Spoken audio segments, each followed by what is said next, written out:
And that goes into analytics. So we're going to skip down a few categories and we're going to look back at channel community in a little bit. But analytics are your best friend. Analytics look at who is watching your video and also what are they watching it from. So if all of my students are watching from a smartphone, maybe I'll make content that's more relevant to people that are watching from a smartphone. Or for example, when I was running a social media blog for a while, I noticed that a lot of our users were from European countries. So I would tailor our content on our blog to European countries. So that way that audience would grow a little bit.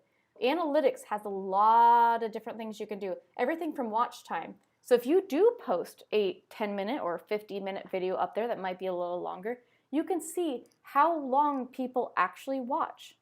So I'm going to go ahead and click on watch time. This is going to bring up the analytics for all of my videos. So these are ones that actually have videos on there.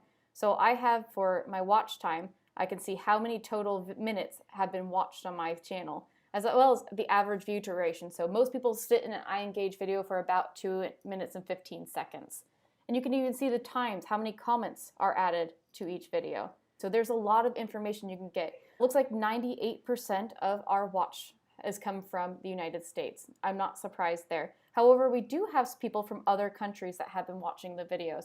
So you can see Malaysia, I have 1.1%. It even breaks it down by gender.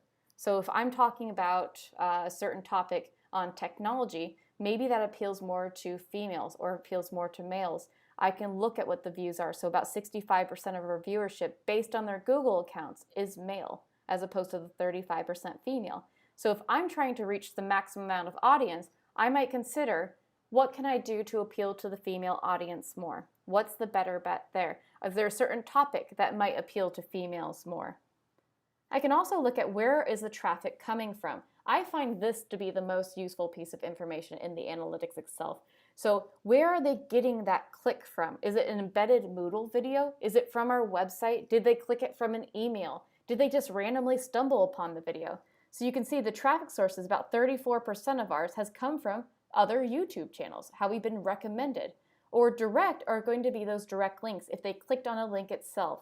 And suggested videos are if we show up on the side. Other could be maybe if you embedded the video or it showed up in a link. So you can see where those traffic sources are coming from. And that's just the overview. So if we want to talk about, let's say, watch time in particular, it breaks down even further. So I can see it's total 388 minutes of our videos have been watched. We'll click on going further with Google, and it's going to give me per that video how many views and what has been done per day. So most of it has been in the United States, it has 7 views on there. I can even look at audience retention. This is going to be how long into the video have they been retained. So 32% have viewed it. Most people are watching for about 17 minutes with it going further with Google. I can also look at playback locations. So again, we have the YouTube watch page. That's where most of our traffic has come from.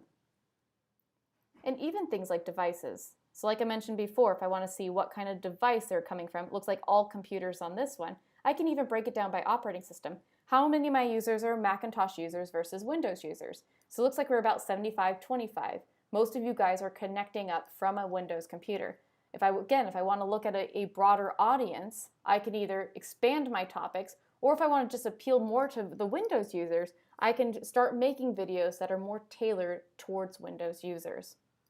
Subscribers are important. Now, I mentioned when we were looking at consuming content that we ourselves can become subscribers, meaning that we constantly like that user. We want to be able to get notifications and see when they have a new viewer up. As a content creator, that subscriber feature is very important. We need to know where are they coming from and how many have we lost or gained. So if we post a video up there and all of a sudden we're losing hundreds of subscribers, maybe that content is not appealing to our audience. Another thing is consistency. If I want to grow a YouTube channel, I want to post consistently. Most times the loss of subscribers comes from not posting on a regular schedule. If I go 6 months without posting a video, they're going to assume the channel is dead. So they may unsubscribe. Likes and dislikes. Just like with Facebook, you can actually like and dislike a YouTube video. So if I want to see what videos get the most likes or dislikes, I can just look at graphs right through there. Even sharing. So we saw how we did that sharing before, where we can either embed. I can look at where are they sharing to, how are they sharing it. Looks like these videos haven't been shared yet. And that's all just in the analytics. So analytics are a useful way to tailor to your audience, to grow your audience, and look at how you're displaying your content on there. Let's jump back up